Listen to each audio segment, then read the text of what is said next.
आप ये अंतिम संस्कार नहीं कर सकते हैं। तिवारी। जी सर। बॉडी कस्टडी में लो और पोस्टमार्टम के लिए भेजो। सर। पोस्टमार्टम किस लिए, क्या हुआ है? देखिए, हमें शक है कि इनकी मौत दिल के दौरे से नहीं बल्कि किसी जहर की वजह से हुई है।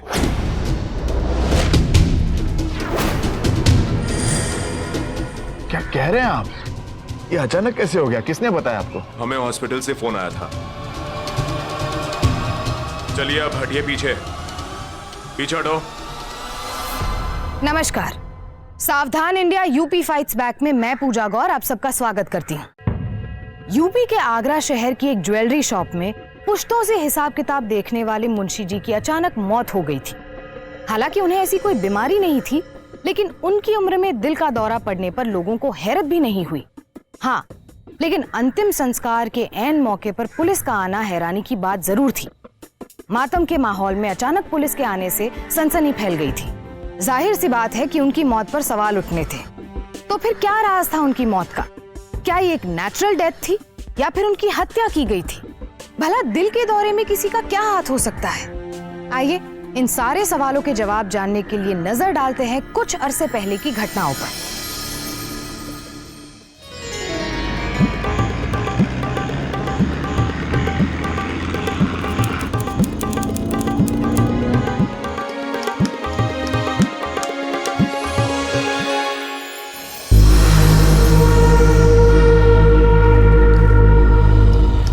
रवि, ये हो क्या रहा है?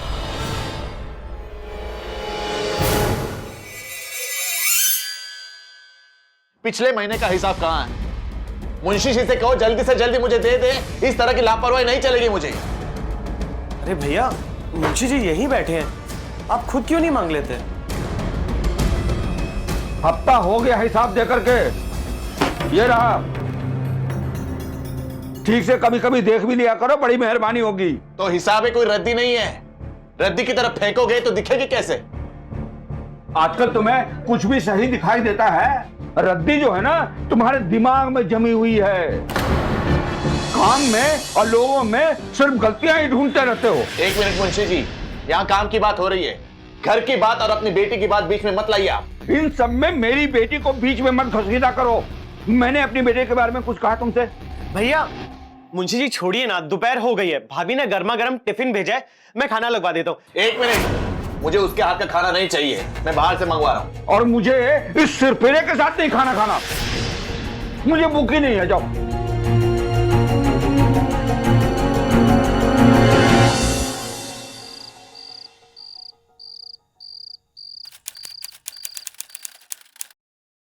भाभी, बड़े जोरों की भूख लगी है, खाना दे दो। ये लो, आज मैंने अपने हाथों से स्पेशल आलू की सब्जी बनाई है। पहले मुझे। रीना। अरे वाह, खुशबू भी बड़ी अच्छी आ रही है। मना किया ना मैंने तुम्हें। अकल से पैदल हो क्या? तुम्हें कितनी बार कहा कि मुझे तुम्हारे हाथ का खाना नहीं चाहिए। ये झूठ मूठ की नौटंकी मुझे पसंद नहीं है।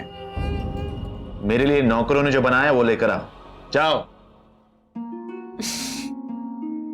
गुस्सा छोड़िए और खा लीजिए थोड़ा। मना किया ना मैंने तुम्हें। जाओ।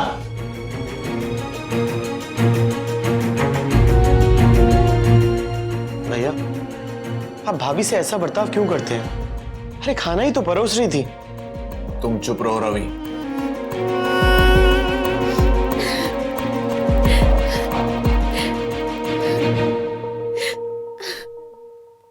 भाभी, आप उनकी बातों का बुरा मत मानिए। आप रोइए मत। अब कुछ भी ठीक नहीं हो सकता। अरसे से चल रहा है यही सब कुछ।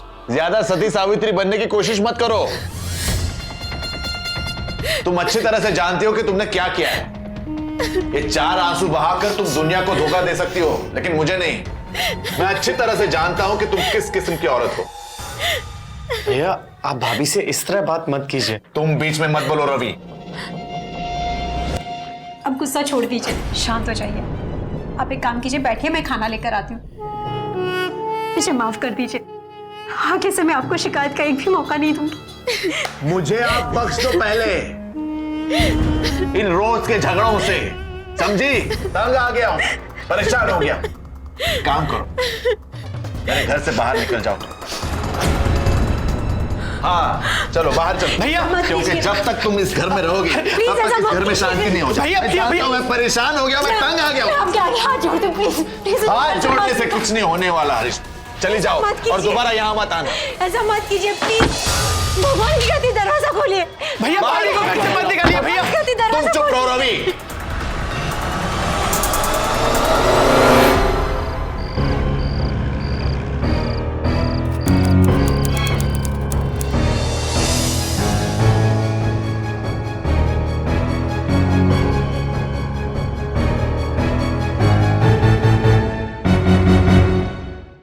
ये अचानक गुलाब को हो क्या गया है?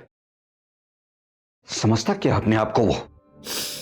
क्या बताओ बाबूजी, मैं वो मेरी एक बात सुनने को तैयार नहीं है।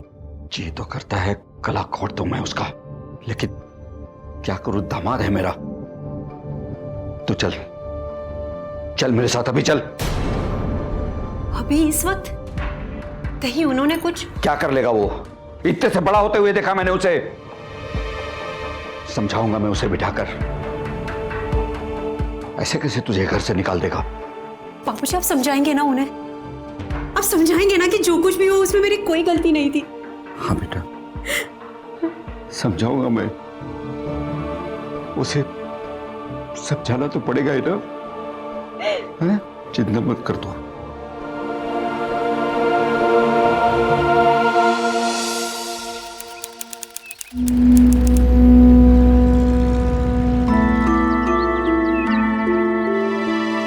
रेशमा बीवी है तुम्हारी, घर का सामान नहीं कि जब मन चाहा उठाकर बाहर फेंक दिया। तुम्हारे दुख का अंदाजा है मुझे, पर इसमें तुम रेशमा को क्यों दोष दे रहे हो? गलती उसकी है तो दोष भी उसे ही दूंगा ना। देखो बेटा, एक बाप होने के नाते मैं समझ सकता हूं कि तुम्हारे लिए तुम्हारे होने वाले बच्चे की क्या अहमियत थी। बच्चा गिरने का जितना दुख तुम्हें है उतना रेशमा को भी है। वो मां बनने वाली थी, इसमें रेशमा को दोष देना ठीक नहीं है। वो एक हादसा था। मैं ये मान ही नहीं सकता कि वो एक हादसा था। आपकी बेटी ने खुद अपने हाथों से अपनी कोख उजाड़ी है। मैं तुम्हें पहले पूछ चुका हूं, क्या सबूत है तुम्हारे पास कि रेशमा ने जानबूझकर बच्चा गिरवाया है? मुंशी जी, पढ़ा लिखा आदमी हूं, दुनिया देखी है मैंने। जब आपकी बेटी प्रेग्नेंट हुई तब हम शहर के अच्छे से अच्छे डॉक्टर के पास गए, सारे टेस्ट करवाए, सब कुछ नॉर्मल था। हमने सावधानी बरती, प्रेगनेंसी में कोई भी तकलीफ नहीं थी। फिर अचानक बिना कारण बच्चा कैसे गिर गया? है कोई जवाब आपके पास? देखो, तुम्हें कोई गलतफहमी हो सकती। मुझे कोई गलतफहमी नहीं है। मैं अपना वारिस चाहता था, लेकिन आपकी बेटी को वारिस नहीं चाहिए था, क्योंकि अगर बच्चा हो जाता तो इसकी पांव में बेड़ियां जो पड़ती।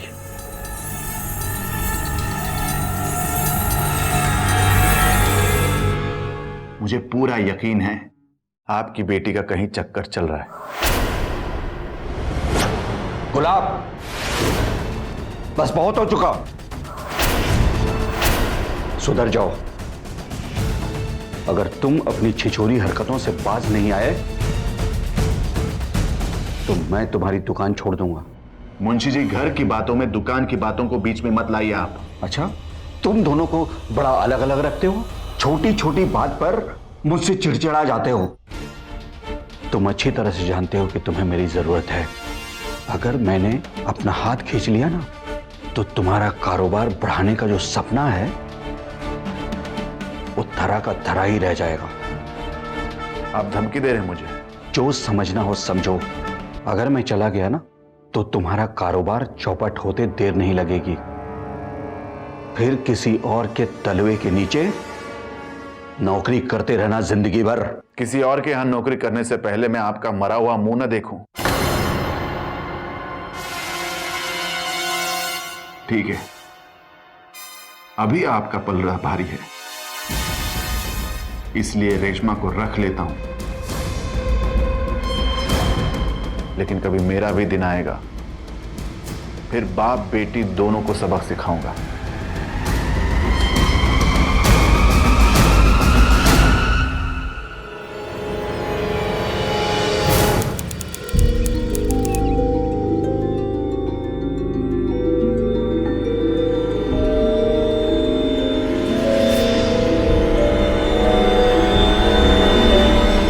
इस तरह तुम अपने बाप को धोखा दे सकती हो, मुझे नहीं। जिस औरत ने अपने बच्चे को खोया हो, वो इस तरह बन ठन के कहीं घूमने बाहर नहीं निकलती।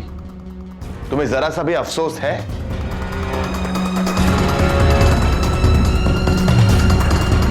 मैं फीकी साड़ी या आंखों में आंसू लेकर नहीं घूम रही हूँ ना, इसका मतलब ये नहीं है कि बच्चे गिरने का गम नहीं है मुझे। बस जो भी सोचना है ना सोचो, मुझे कोई फर्क नहीं पड़ता। कैसे पड़ेगा फर्क? हाँ, अपने यार से जो मिलने जाना है तुम्हें, बताओ कौन है वो, जिसके लिए नागिन की तरह तुमने अपने ही बच्चे को डस लिया। नीचपन की भी हद होती है।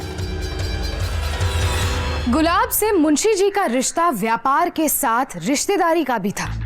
उनकी बेटी रेशमा की शादी गुलाब से हुई थी, लेकिन जब से रेशमा का रिश्ता गुलाब से बिगड़ा था, तब से उनका रिश्ता भी गुलाब से पहले जैसा नहीं रहा था। गर्म दिमाग वाले गुलाब को अपनी पत्नी रेशमा के चरित्र पर शक था। पहले बच्चे के मिसकैरेज का रेशमा पर कोई असर ना देखकर गुलाब का शक और पक्का होता गया। तो आखिर सच क्या था? क्या वाकई में रेशमा ने अपने बच्चे की जान ली थी, या गुलाब बेवजह शक और वहम जैसी आदतों का शिकार था? दोनों के बीच फंसे मुंशी जी भी परेशान हो चुके थे, लेकिन गुलाब ये भी नहीं चाहता था कि वो उसके यहाँ से काम छोड़कर कहीं और काम करे। सारे रिश्ते आपस में उलझे हुए थे। तो क्या इसी सब के चलते मुंशी जी की जान गई थी?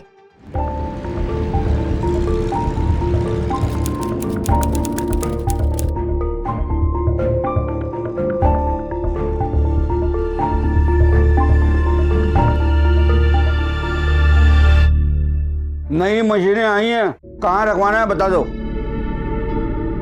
तो ये काम रवि का है ना? रवि कहाँ है? अरे तुम्हारा ही भाई है, तुम्हें पता होना चाहिए ना। तो आपकी बेटी इस वक्त कहाँ है, ये आपको पता है? हाँ, बन ठन के गुलछर्रे उड़ाने गई है और मुझे बताने की भी जरूरत नहीं समझी उसने। उल्टा ही सोचोगे। अरे तुम जैसे दामाद से और उम्मीद भी क्या की जा सकती है। तो आपको बता दूं, आपकी बेटी का कहीं चक्कर चल रहा है बाहर, और इसीलिए कोर्ट में तलाक की अर्जी दे रहा हूं मैं। क्या कहा? अरे कोर्ट की सीढ़ियां तो चढ़ के दिखा। और शक के सहारे कोई भी केस जीती नहीं जाती। कोर्ट में सबूत चाहिए, और तुम कुछ भी साबित नहीं कर पाओगे। फिर मानसिक अत्याचार और मानहानि का ऐसा मुकदमा ठोकूंगा कि जिंदगी पर जूतियां घिसते रहोगे। अरे जाओ, कर लेना जो करना है, लेकिन बाप और बेटी को एक फूटी कौड़ी नहीं दूंगा मैं। अरे कैसे नहीं देगा, बात करता है।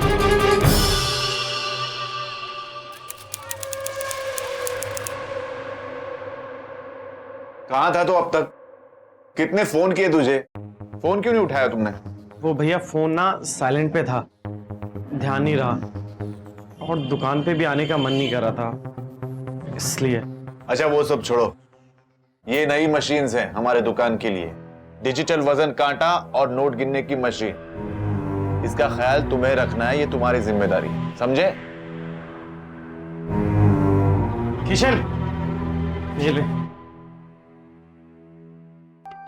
भैया, ये नोट गिनने की मशीन लेने की क्या जरूरत थी? क्यों, नई टेक्नोलॉजी है। अरे भैया, मुझे तो इन मशीन्स पे विश्वास ही नहीं।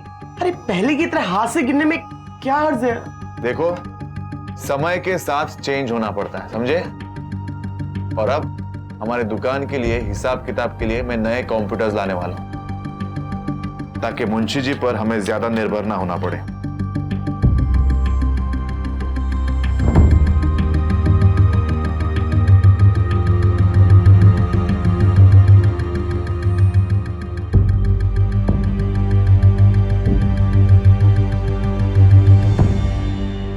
भैया, तो क्या आप मुंशी जी को निकाल देंगे? हाँ, मैं उन्हें निकाल रहा हूं, और मुझे इस बात से कोई फर्क नहीं पड़ता कि वो हमारे साथ कितने साल से काम कर रहे हैं। एक बार उन्हें निकाल दिया तो उनकी बेटी को भी छोड़ दूंगा, तलाक दे दूंगा उसे भी।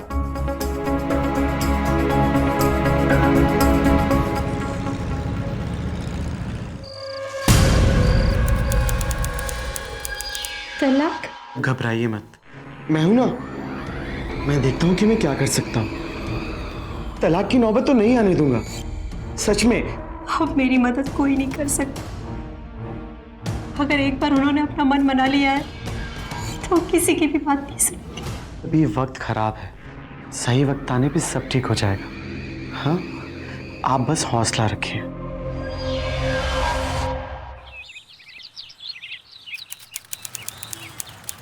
अरे तो तनख्वाह लेते वक्त बुखार नहीं आया था उसे, अब बुखार आ गया? अरे तरस खा के नौकरी दी है मैंने उसे, कितना सारा काम पड़ा है यहाँ वर्कशॉप में। किरण, मैं पान कटवा लेता हूँ। नहीं नहीं, कल आना है काम पर। सेठ जी मुझे जाना है और भी डिलीवरी करनी है। आप गिन लीजिए ना प्लीज।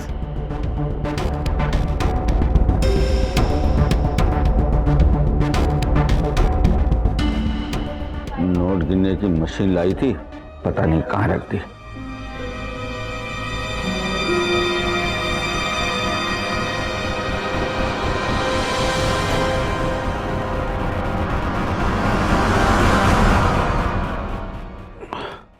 ठीक है। जयराम जी की। किशन, खाने का वक्त हो गया है, खाना लगा दे।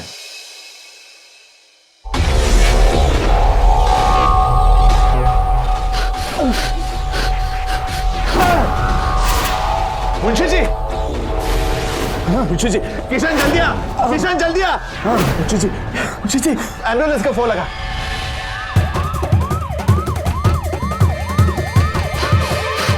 मुंशी जी, मुंशी जी, डॉक्टर साहब लीजिए, इन्हें बचा लीजिए प्लीज।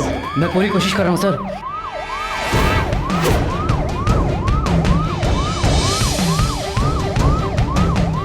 ड्राइवर प्लीज तेज चलाइए और गाड़ी।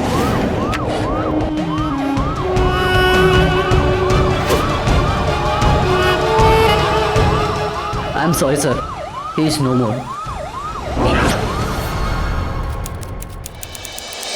ताऊजी, बाबूजी को क्या हो गया? शांत हो जा बेटा, तू इस तरह टूट जाएगी तो तेरे पापा की आत्मा को कष्ट होगा। बेटा चुप हो जा।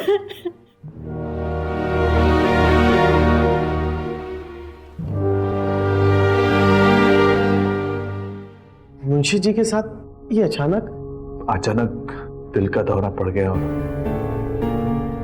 चलो भाई, अंतिम यात्रा का समय हो गया है, सभी लोग चलिएगा।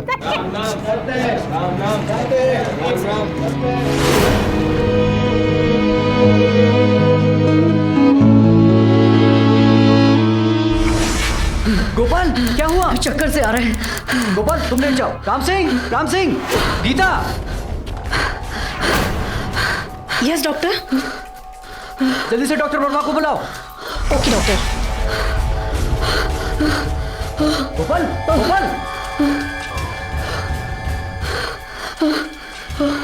राम सिंह, जल्दी स्ट्रेचर लेके आओ। गोपाल, तुमने क्या खाया था? आज उपवास था सर, सुबह से कुछ खाया पिया नहीं।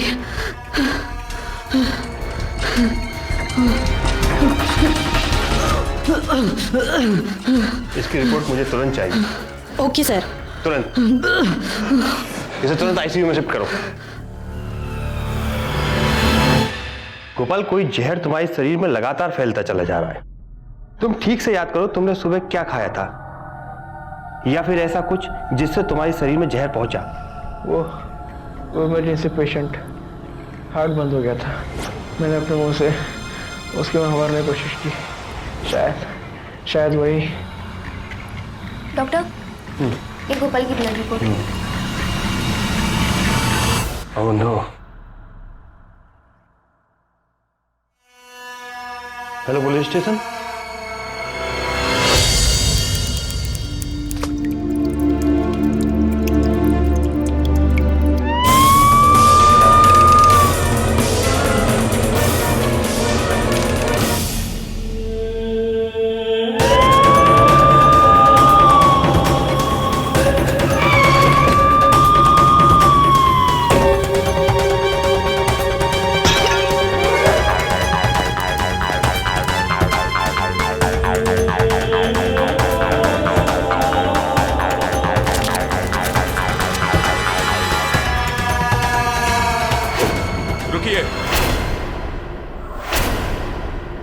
अंतिम संस्कार नहीं कर सकते हैं। तिवारी। जी सर। बॉडी कस्टडी में लो और पोस्टमार्टम के लिए भेजो। सर। पोस्टमार्टम किस लिए, क्या हुआ? देखिए, हमें शक है कि इनकी मौत दिल के दौरे से नहीं बल्कि किसी जहर की वजह से हुई है।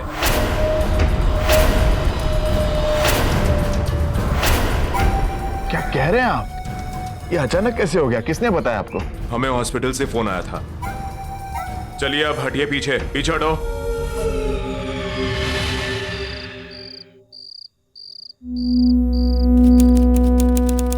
देखिए, मुंशी जी की पोस्टमार्टम रिपोर्ट आना अभी बाकी है, लेकिन हमें ऐसा डाउट है कि मुंशी जी की मौत किसी रासायनिक जहर के कारण हुई है, क्योंकि ठीक वैसा ही जहर गोपाल के शरीर से भी मिला है जिसने मुंशी जी को बचाने की कोशिश की थी।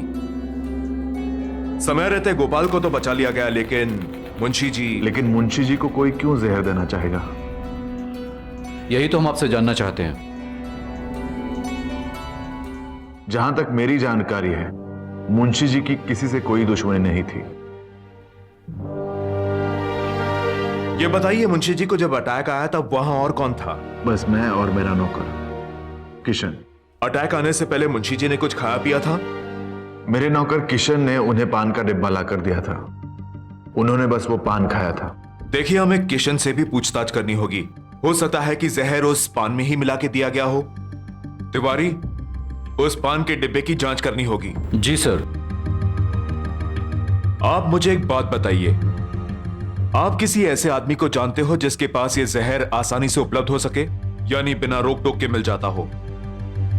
ज्यादातर हम सब जौहरियों के पास ऐसे जहरीले केमिकल्स होते हैं। मतलब? पोस्टमार्टम की रिपोर्ट को आने में वक्त था, लेकिन डॉक्टरों के मुताबिक मुंशी जी की मौत हार्ट अटैक की वजह से नहीं बल्कि जहर की वजह से हुई थी। आखिर उनकी मौत से किसे सबसे ज्यादा फायदा हो सकता था, और कौन भला एक सीधे साधे बूढ़े आदमी को जहर देकर मारना चाहेगा? पुलिस को अब उस आदमी की तलाश थी जिसके पास मुंशी जी के मर्डर का मोटिव हो, लेकिन उससे भी पहले इस बात का पता लगाना जरूरी था कि ये जहर उनके शरीर में पहुंचा कैसे। हो सकता है किसी खाने की चीज के जरिए।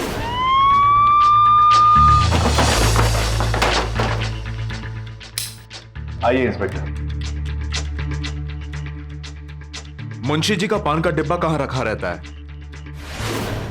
तिवारी। जी सर। फॉरेंसिक भेजो इसको। ऐसा है, गहनों के डिजाइन तो हम वर्कशॉप में करते हैं, लेकिन जब कोई छोटा मोटा काम होता है तो हम यही करते हैं। और इस छोटे मोटे काम के लिए जो केमिकल्स हमें लगते हैं वो यहाँ पड़े। इनमें से ज्यादातर केमिकल्स खतरनाक और जहरीले हैं। ऐसा रखा रहता है? जी। और इनका इस्तेमाल कोई भी कर सकता है? ऐसा है, हमारा बिजनेस भरोसे पे चलता है, विश्वास पे। इन कारीगरों के और हमारे परिवार एक दूसरों को पीढ़ियों से जानते हैं। अच्छा, एक बात बताइए, इस दुकान की चाबी किसके पास होती है? एक चाबी मेरे पास और एक मेरे भाई रवि के पास। लेकिन उस दिन तो रवि था ही नहीं, कहीं बाहर गया था। आपने मुझे बताया कि आखिरी बार मुंशी जी को पान किशन ने खिलाया था। जी। तिवारी। जी सर। पूछताछ की शुरुआत किशन से ही करनी होगी। जी। Thank you.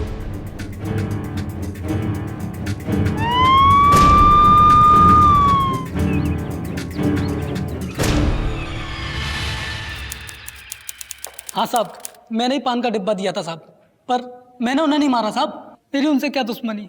दुश्मनी तो सेठ जी की थी साहब। क्या मतलब? साहब, कुछ रोज पहले की बात है साहब। आपकी बेटी का कहीं चक्कर चल रहा है बाहर। क्या कहा? हाँ, चक्कर चल रहा है उसका कहीं बाहर, और इसीलिए कोर्ट में तलाक की अर्जी दे रहा हूं मैं। अरे कोर्ट की सीढ़ियां तो चढ़ के दिखा, फिर मानसिक अत्याचार और मानहानि का ऐसा मुकदमा ठोकूंगा कि जिंदगी पर जूतियां घिसते रहोगे। अरे जाओ, कर लेना जो करना है। सर, इसका मतलब है कि गुलाबचंद से हमें दोबारा पूछताछ करनी होगी। वो तो ठीक है तिवारी, लेकिन उससे पहले हमें मुंशी जी के परिवार वालों से बातचीत करनी होगी, ये जानने के लिए कि गुलाबचंद के बारे में उनकी क्या राय है।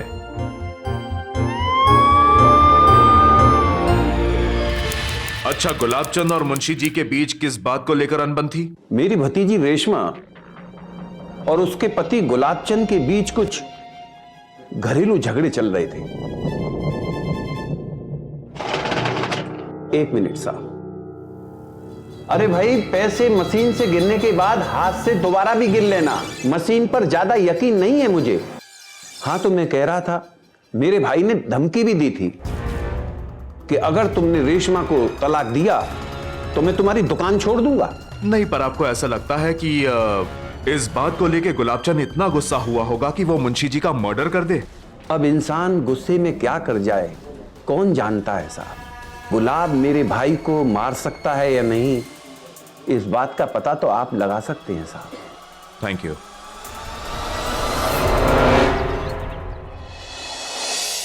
रेशमा जी, क्या आप मुझे बता सकती हैं कि आपके और गुलाबचंद के बीच में ऐसी क्या अनबन थी जिसकी वजह से आपके बाबूजी अपने आखिरी दिनों में बहुत परेशान थे?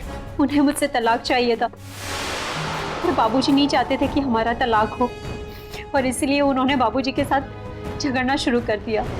गुस्से में आकर एक दूसरे को धमकियां देना, वो तो जैसे हर रोज की बात हो गई थी।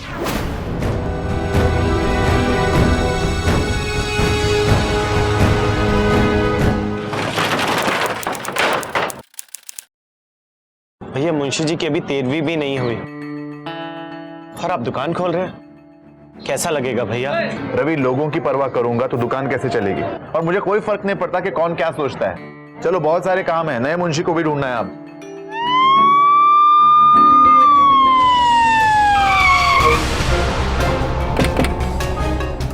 गुलाबचंद, मुंशी जी के मर्डर केस के सिलसिले में तुमसे कुछ इंक्वायरी करनी है, थाने चलो। लेकिन मेरी पूछताछ क्यों? मैंने क्या किया? देखो, ये सब मैं थाने में बताऊंगा, अभी हमारे साथ चलो, प्लीज कोऑपरेट। अरे इंस्पेक्टर साहब, आपको गलतफहमी हुई है, मेरे भैया ने कुछ नहीं किया।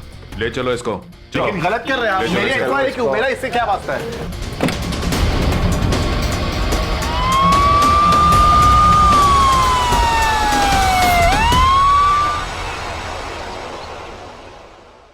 सभी लोगों के बयान से यह बात बिल्कुल साफ है कि तुम्हारा मुंशी जी से हमेशा झगड़ा हुआ करता था और कई बार तुमने मुंशी जी को जान से मारने तक की धमकी दी थी। तो मैंने वो गुस्से में कह दिया होगा ना इंस्पेक्टर।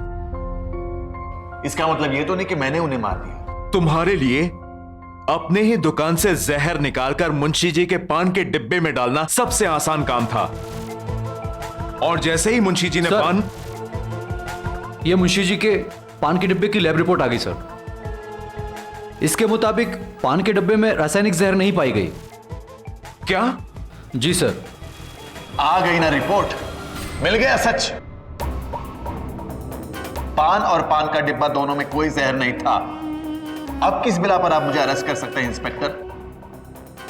देखिए, मेरा नौकर किशन वहां था और थोड़ी देर के लिए आंगड़िया वाला भी आ गया था। पूछ लीजिए आप किसी से भी, क्या किसी ने भी मुझे मुंशी जी को कुछ भी देते हुए देखा था? है कोई जवाब आपके पास?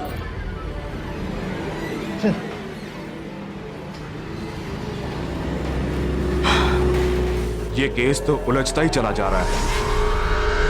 फोरेंसिक रिपोर्ट के मुताबिक मुंशी जी के पान के डिब्बे में कोई जहर नहीं मिला।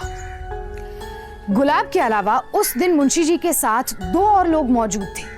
दोनों का कहना था कि मुंशी जी ने उस दिन पान के अलावा और कुछ नहीं खाया था और ना ही गुलाब ने उन्हें कुछ खाने के लिए दिया था। लेकिन अगर गुलाब नहीं तो कौन मुंशी जी को मार सकता था? ये सवाल अब भी वहीं था।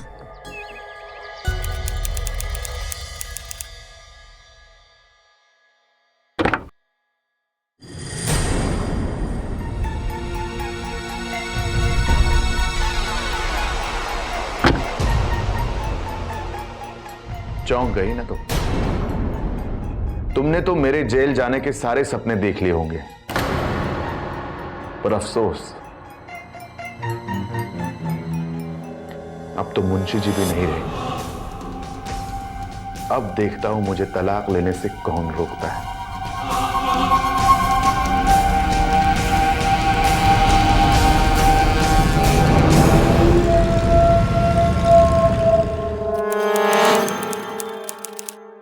सेठ जी नमस्ते। नमस्ते।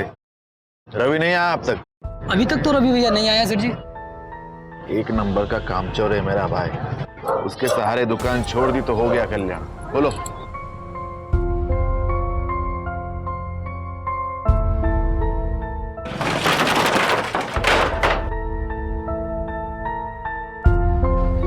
मुंशी जी रहे नहीं और मेरा छोटा भाई किसी काम का नहीं। छोटी सी छोटी चीज का हिसाब मुझे ही रखना पड़ेगा।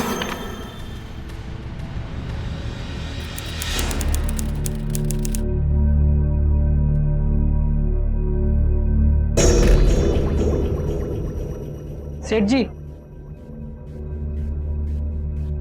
तू एक काम कर, अभी घर जा।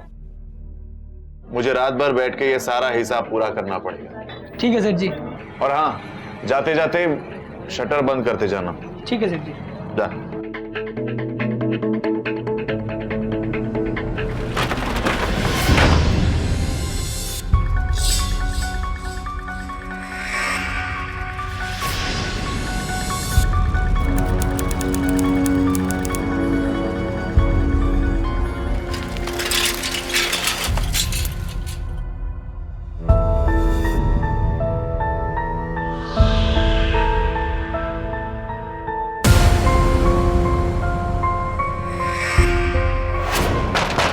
सेठ जी, सेठ जी।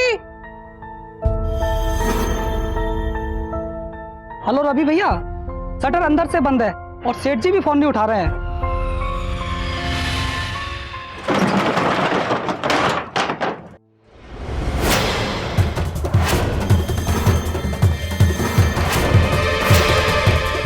भैया, सेठ जी, भैया, भैया, भैया उठो। भैया क्या हो गया आपको? भैया किशन देखना। भैया, भैया उठो ना भैया।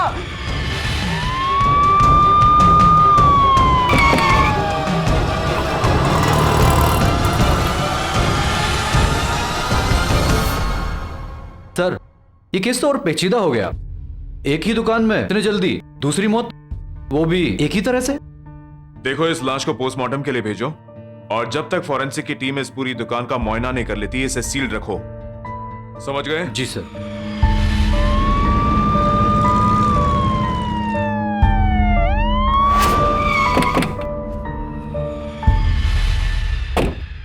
देखिए, पोस्टमार्टम की रिपोर्ट के हिसाब से मुंशी जी की मौत किसी रासायनिक जहर की वजह से हुई थी और कातिल ने उसी जहर का उपयोग गुलाबचंद को मारने के लिए भी किया था। पर वो कैसे? देखिए, फॉरेंसिक वालों को उस तिजोरी से कुछ ऐसे नोट मिले हैं जिनके कोनों पे जहर लगा हुआ है। गुलाबचंद और मुंशी जी ने जब नोटों को हाथों से गिनना शुरू किया तो अनजाने में उन उंगलियों को अपनी जबान तक ले गए नोटों को गीला करने के लिए, और तभी दोनों अनजाने में नोट पर लगे जहर का शिकार हो गए।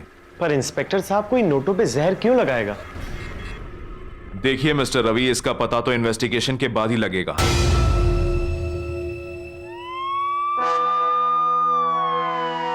अरे ये जा रहा है, पकड़ पकड़ इसे।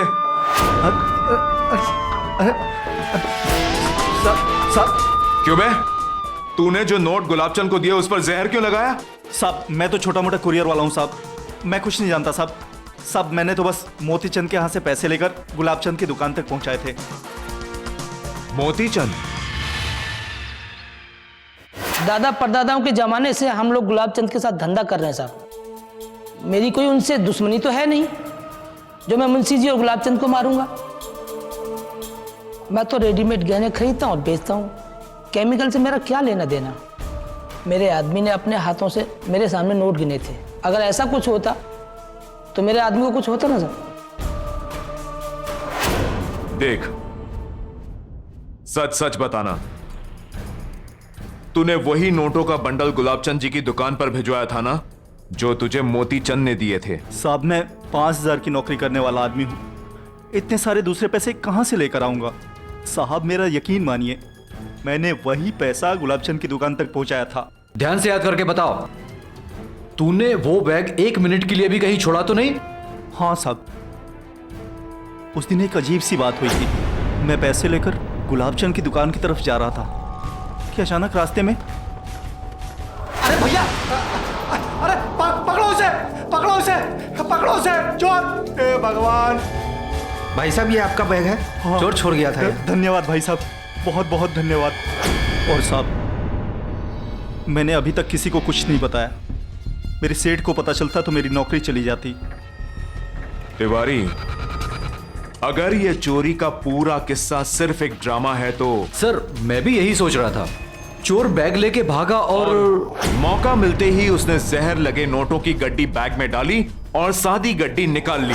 ऐसा ही हुआ होगा सर। अगर ऐसा ही हुआ है तो एक बात बिल्कुल साफ है कि जिसने भी ये खेल प्लान किया है वो गुलाबचंद के परिवार से बहुत करीबी है, जिसे इस बात का साफ साफ पता था कि अंगरिया कितने बजे निकलने वाला है, कितने पैसे लेकर निकलने वाला है और किस रास्ते से जाने वाला है।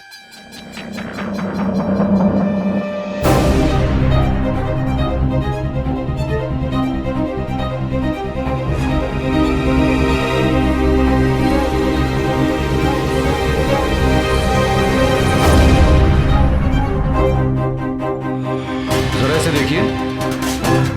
नहीं, पहले तो कभी नहीं देखा इसे। जरा ध्यान से देखिए। नहीं, इसे तो नहीं देखा।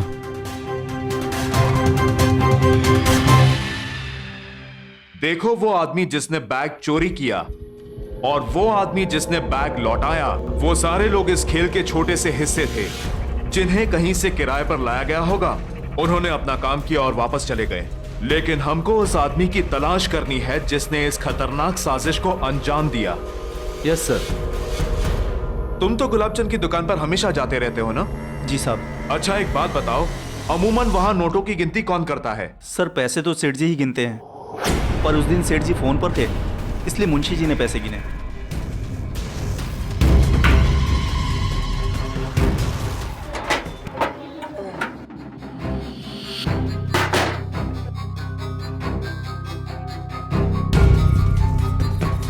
अरे सेठ जी जरा जल्दी कीजिए, मुझे और भी जगह से पैसे उठाने हैं। 2 मिनट रुको।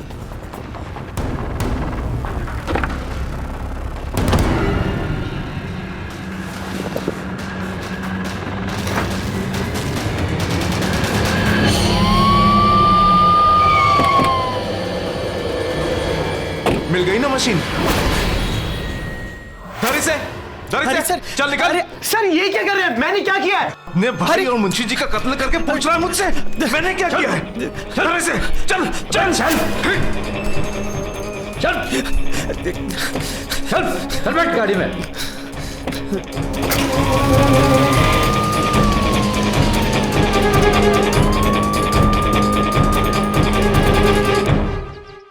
आपको रवि पर शक कैसे हुआ? देखिए, गुलाबचंद की मौत के बाद जब हमने उस आंगड़िया वाले से कड़ी पूछताछ की तो उसने बताया उस दिन वो नोट गिनने वाली मशीन दुकान से गायब थी और वो मशीन कहां थी इस बात का किसी को कुछ पता नहीं।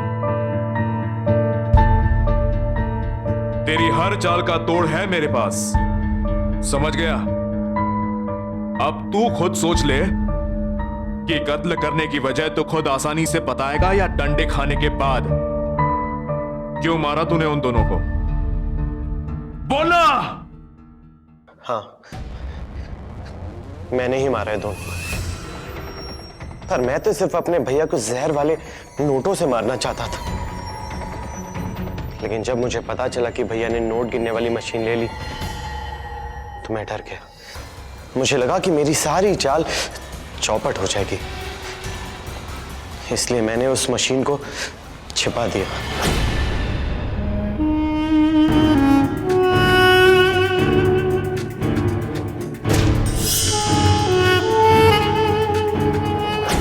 सब पता कर लिया था, आंगड़िया वाला कब किस वक्त कितने पैसे लेके निकलने वाला है। मैंने पास के शहर से 2 किराए के गुंडों से चोरी का नाटक भी करवाया। अरे भैया, अरे पकड़ो उसे चोर। हे भगवान। और साफ सुथरे नोटों को जहरीले नोटों से बदल दिया। भाई साहब, ये आपका बैग है, चोर छोड़ गया था यहाँ। धन्यवाद भाई साहब। पर मुझे क्या पता था भैया जी के बजाय उस दिन मुंशी जी नोट गिनने वाले हैं। लेकिन अभी तक मैंने उस मशीन को छुपा के ही रखा था और जहरीले नोटों को तिजोरी में भी छुपा दिया था। मुझे पता था एक ना एक दिन तो भैया वो नोट जरूर गिनेंगे और ऐसा ही हुआ। और रवि को लगा कि इस पे किसी को शक नहीं होगा, लेकिन जैसे ही हमारा शक रवि पर गया तो हमने आंगड़िया वाले के साथ मिलकर एक प्लान बनाया और मैंने जानबूझकर इसे फोन करके यह कहा कि हमें फॉरेंसिक से पता चला है कि उन जहरीले नोटों की कुछ गड्डियां उस तिजोरी में अभी भी हो सकती है।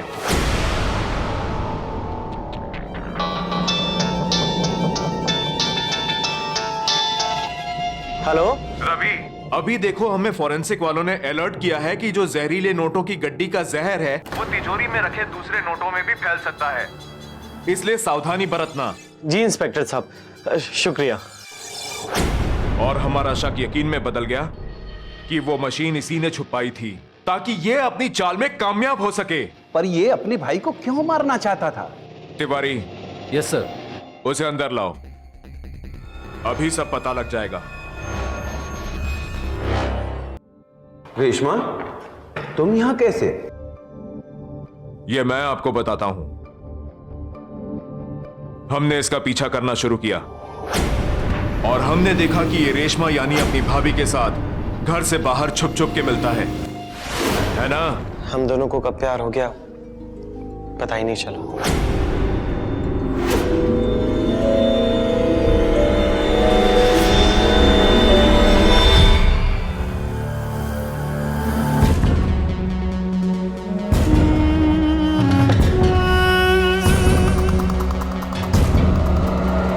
हम दोनों शादी करना चाहते थे, हमें भैया का बच्चा नहीं चाहिए था, इसलिए हमने चुपचाप क्लिनिक में जाके बच्चा गिरा दिया।